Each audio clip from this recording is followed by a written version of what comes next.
সংস্কার ইস্যুতে সরকারকে কঠোর সমালোচনা নাহিদ ইসলামের। গণ আন্দোলনের প্রস্তুতির আহ্বান জানিয়ে তিনি বলেন, বর্তমান সরকার পরিবর্তনের পথে প্রধান বাধা। ঐক্যবদ্ধ আন্দোলনের মাধ্যমেই নতুন বাংলাদেশ গড়ার প্রত্যয়ের কথা জানান এনসিপি আহ্বায়ক। বিস্তারিত দেখুন প্রতিবেদনে।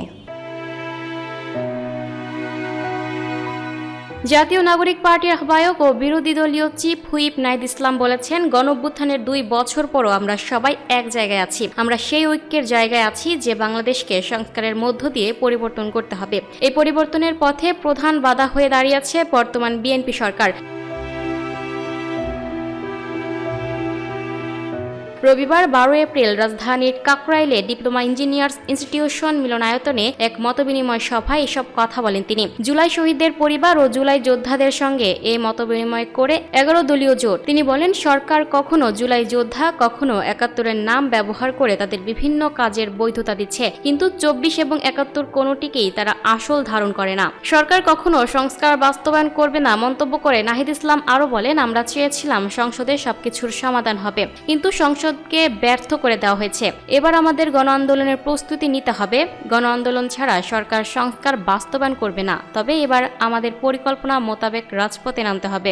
এবার আর ব্যর্থ কিংবা অর্ধেক সফল হতে চাই না। তিনি বলেন, সংস্কার কোনো দলের না, এটা বাংলাদেশ রক্ষার দাবি। আমরা ঐক্যবদ্ধ আছি। এবার আমরা মঞ্চে যারা বসে আছি তাদের সামনে দাঁড়াবো। গুলি এলে আগে আমাদের বুকে লাগবে। আপনারা সহযোগিতা করবেন, ইনশাআল্লাহ নতুন বাংলাদেশ প্রতিষ্ঠা হবে। সংস্কার বাস্তবায়ন করা হবে। বিএনপি কিংবা কোনো বিদেশি শক্তি বাধা দিলে তাদের পরাজিত করা হবে। শহীদদের পরিবারকে সরকার ব্যবহার করছে অভিযোগ করে এনসিপি আহ্বায়ক বলেন, জুলাই শহীদ ও আহতরা এদেশের সম্পদ। তাদের নিয়ে আমরা রাজনীতি করতে চাই না। আমাদের দাবি সমর্থন করলে আমাদের সহযোগিতা করবেন। সরকার কখনো জুলাই যোদ্ধা, কখনো 71-এর নাম ব্যবহার করে তাদের বিভিন্ন কাজের বৈধতা দিচ্ছে, কিন্তু 24 এবং 71 কোনোটিকেই তারা আসলে ধারণ করে না। বিএনপি সরকার গঠনের পর থেকেই বাংলাদেশ পেছনের দিকে হাঁটছে অভিযোগ করে নাহিদ ইসলাম বলেন, এদেশের গণ আন্দোলনের সুফল বিএনপি ভোগ করেছে। 90-এর গণঅভ্যুত্থানের সুফল তারা ভোগ করেছে, কিন্তু ক্ষমতায় বসে 3 জোটের রূপরেখাকে ছুঁড়ে ফেলে দিয়েছে। এখনো জুলাই সনদ এবং অধ্যাদেশ প্রত্যাখ্যান করছে।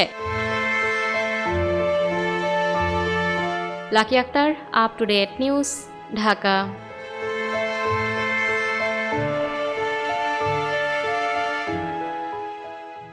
প্রিয় দর্শক, এই ছিল আপ টু ডেট নিউজের সর্বশেষ আপডেট।